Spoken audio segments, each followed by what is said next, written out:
Bom dia, irmãos. Paz seja convosco.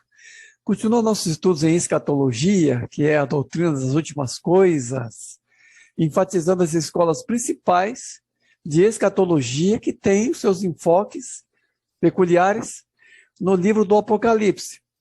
Nós falamos já sobre o pré-milenismo, alguns esboços gerais do pré-milenismo, agora vamos falar do pós-milenismo, entendendo sempre que o nome das escolas escatológicas tem a ver com o milênio. Então, no caso aqui, o pré-milenismo é o milênio acontecendo, a vinda de Cristo acontecendo antes do milênio. Agora, o pós-milenismo é a vinda de Cristo acontecendo após o milênio. Pós-milenismo. Quais são os aspectos do pós-milenismo? Bom, um primeiro aspecto saliente do pós-milenismo é a questão do reino de Deus. O conceito de reino de Deus. No pós-milenismo, o milênio é instaurado, de certa forma, ou começa por efeito da disseminação do reino de Deus. E o pós-milenismo enfatiza acertadamente, no caso, que o reino de Deus é o governo de Cristo nos corações. Então, o que o pós-milenismo acredita? Eles associam o avanço do reino de Deus com sua ideia do milênio. Principalmente o coração da ideia pós-milenista é esse.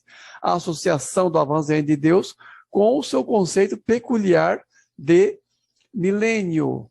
Porque a pregação do evangelho, segundo as parábolas lá da massa, que vai crescendo, que vai fermentando, algumas parábolas de Jesus que expressam o reino de Deus como um processo de crescimento. Então tem essa parábola do reino de Deus como fermento, que vai fermentando a massa até que o bolo cresça e fique grande. Tem uma parábola assim também.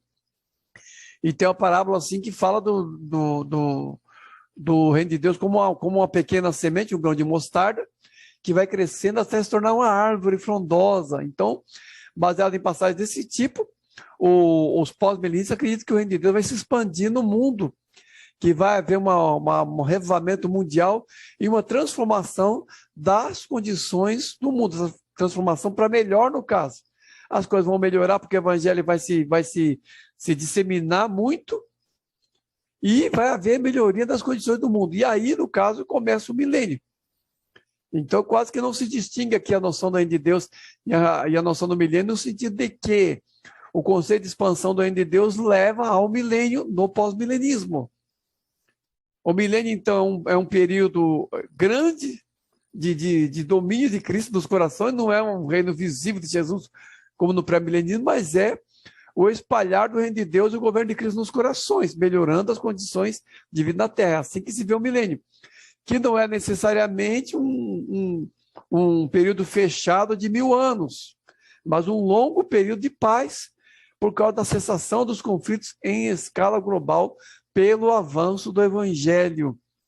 Baseiam-se em algumas passagens que falam das parábolas com relação à expansão do reino de Deus, e também passagens como aquela de Isaías, capítulo 11, onde fala do cordeirinho deitado com o leão, da criança brincando no ninho da Nádia. Então, passagens desse tipo são colocadas como efeitos do milênio nos relacionamentos. Então, o milênio no pós-milenismo é esse. A segunda vinda de Cristo acontecerá após o milênio, que não é necessariamente um período de 1000 anos, é um período assim que se emenda com a era atual e vai se manifestar visivelmente no mundo através da expansão do reino de Deus e da melhoria das condições do mundo. E no fim desse período, então, haverá a segunda vinda de Cristo e todos os fatos relacionados, a ressurreição, o julgamento final, vai acontecer tudo na segunda vinda de Cristo, que é uma vinda única e visível. Depois da segunda vinda já é a eternidade, os novos céus e a nova terra para quem viveu o milênio como ele deveria ser vivido, que é deixando Cristo governar nos corações, e a condenação para aquelas pessoas que não vão aceitar esse governo, no caso, esse milênio um pouco espiritual, um pouco literal. Espiritual porque é o governo de Cristo nos corações, e literal porque vai acontecer nesse mundo mesmo, concretamente, com a melhoria das condições do mundo.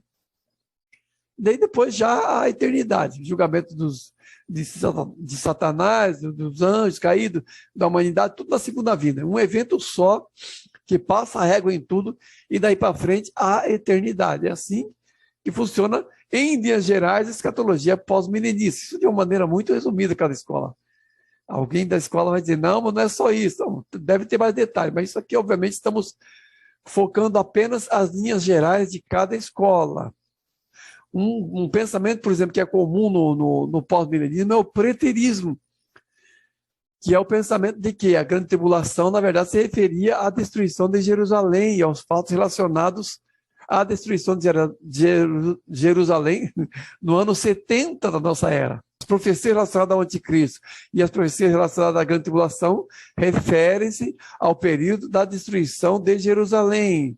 Aí, no caso, assim, tudo que era profetizado com relação a um grande período de tribulação já aconteceu com os judeus. Então, alguns já não acreditam que haverá uma grande tribulação futura, até porque o pós-milenismo, como já vimos até aqui, ele é bem assim cor-de-rosa com relação a isso, porque se eles acreditam que vai melhorar as condições do mundo, então não haveria uma grande tribulação no futuro, e sim um período de paz e de harmonia pela expansão do reino de Deus. Então não haveria, de certa forma, uma tribulação futura. Tudo isso teria acontecido já na época da destruição de Jerusalém. É um pensamento bem peculiar, mas é comum.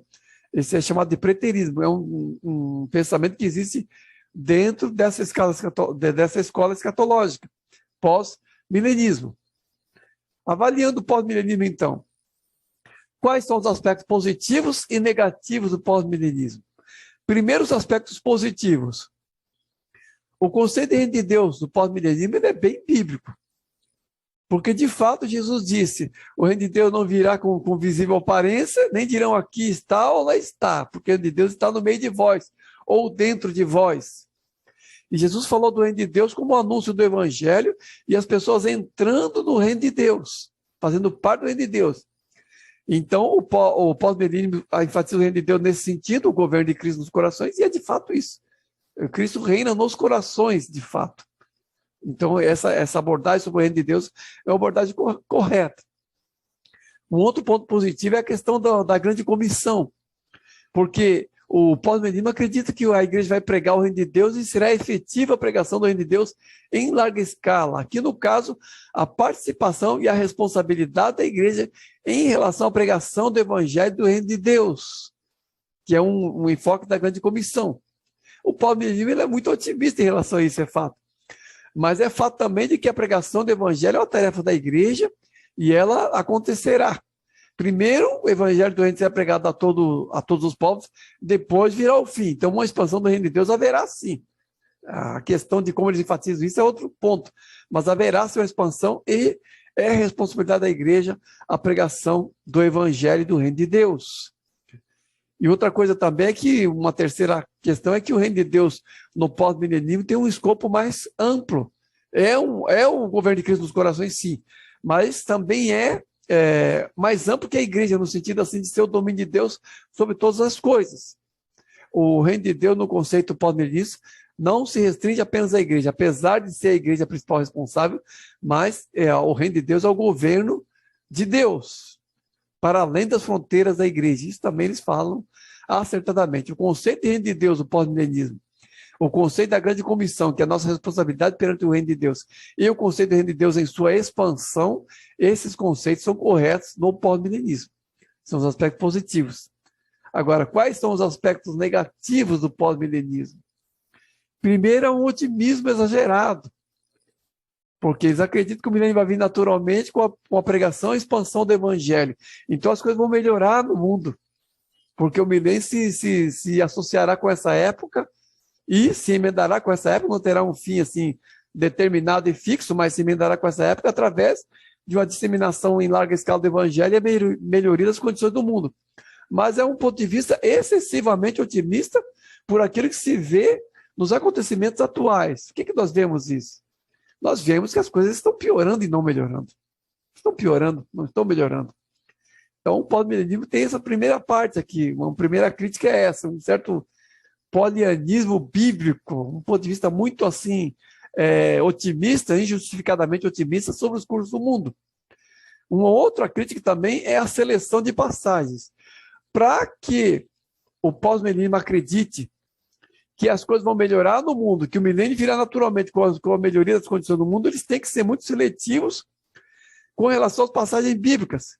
Eles têm que pegar aquelas passagens que fala do grão de mostarda, a parábola da semente do grão de mostarda, também aquela parábola do fermento, que o bolo cresce. Então tem que ser muito seletivo, tem que pegar aquela passagem de Isaías, algumas passagens que fala muitas vezes do novo céu e da nova terra, e aplicar nas condições atuais. Mas, se formos levar em conta todas as passagens, nós vamos ver claramente que, biblicamente, as coisas vão piorar no mundo. Não vão melhorar, vão piorar. Se o reino de Deus vai ser expandido, não vai ter esse efeito. Vai ter realmente, todos acreditam que vai ter um avivamento mundial, mas esse avivamento será mais na igreja, porque a grande apostasia também é uma profecia do fim dos tempos, que diz que mesmo na igreja haverá muitos desvios. Jesus mesmo disse, quando o Filho do Homem vier, porventura achará fé na terra? É uma expressão de Jesus que indica que haverá um esfriamento da fé. Jesus mesmo falou isso. Então o reino de Deus vai se expandir, vai correr tudo bem. Não, não vai. Não vai. As condições do mundo piorarão.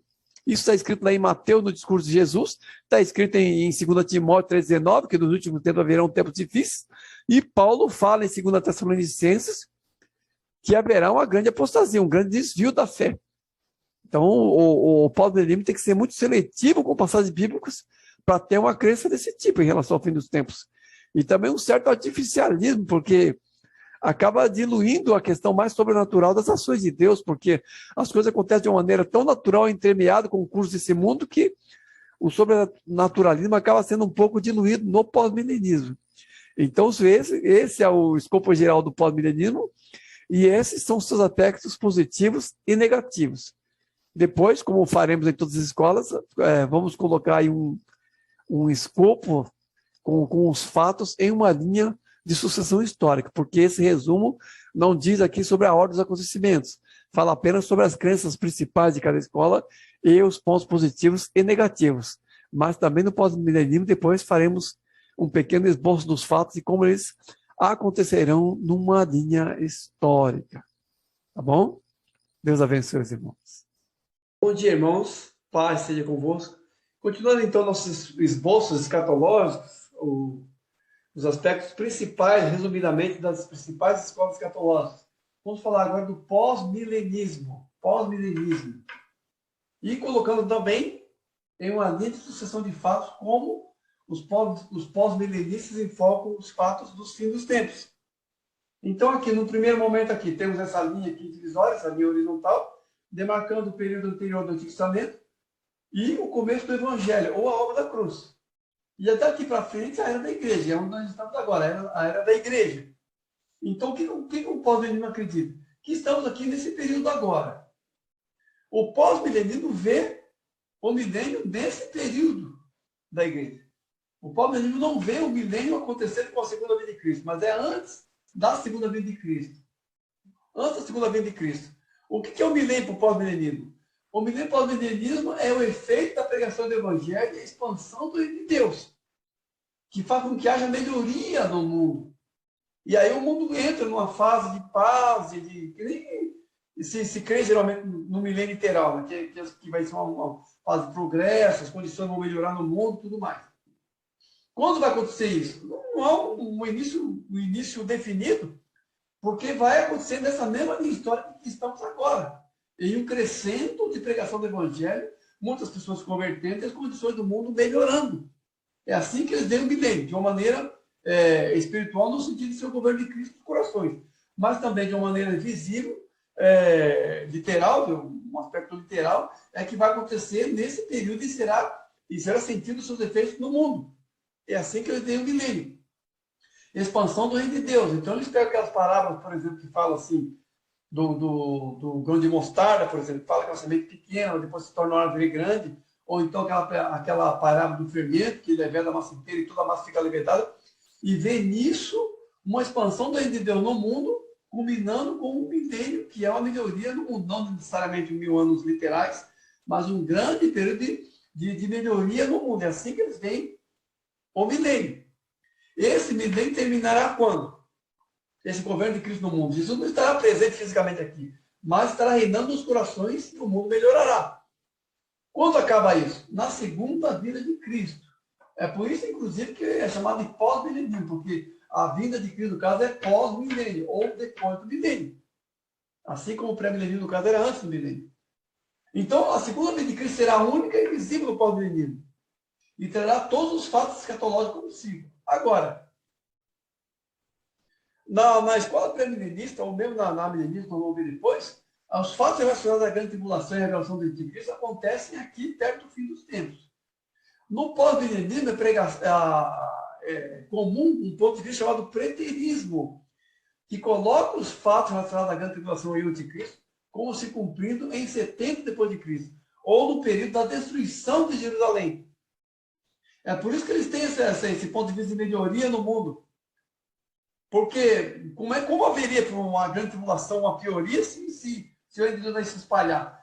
Mas esses fatos que representariam, no caso, uma deteriorização das condições do mundo, eles colocam lá no ano 70. Já teria acontecido a grande tribulação, já teria acontecido simbolicamente, na pessoa de Tito, no caso, o anticristo, que era o general que destruiu o templo. Então, a destruição do templo e a destruição de Jerusalém seria a abominação da profanação e grande tribulação e tudo mais. Já teria acontecido isso. Eles não esperam isso como evento futuro, antes da segunda vinda de Cristo, mas como um evento passado acontecido em 70 na nossa era. Então, o que temos à frente de nós? Uma melhoria das condições do mundo, na nossa cronologia atual. Uma melhoria das condições do mundo, que seria o início do milênio, e a segunda vinda de Cristo, única e visível. Aí, na segunda vinda de Cristo, no final do milênio, aconteceria então o arrebatamento, a ressurreição geral de crentes e não crentes, uma ressurreição só geral, e o juízo final. A condenação de quem não aceitou o reino de Deus durante esse período aqui, do milênio ou da melhoria do mundo. E aí, em seguida disso, já os novos céus e a nova terra para os salvos, os ressuscitados aqui, são os crentes ressuscitados, e lago de fogo para os ressuscitados, os ímpios que estavam nesse mesmo dia, e as pessoas que não aceitaram Jesus durante esse período de bonança, aqui, de melhoria no mundo. Lago de fogo e enxofre, novos céus e nova terra, e a eternidade depois disso. É assim que os pré-milenistas veem. O fim de tudo é a segunda vinda de Cristo, única e visível. E na segunda vinda de Cristo, todos os fatos escatológicos acontecem em sequência rápida, e depois disso a eternidade de salvação e de condenação para os grupos de pessoas da humanidade. Tá bom? Então, isso é, resumidamente, o que crê o pós-milenismo. Deus abençoe os irmãos.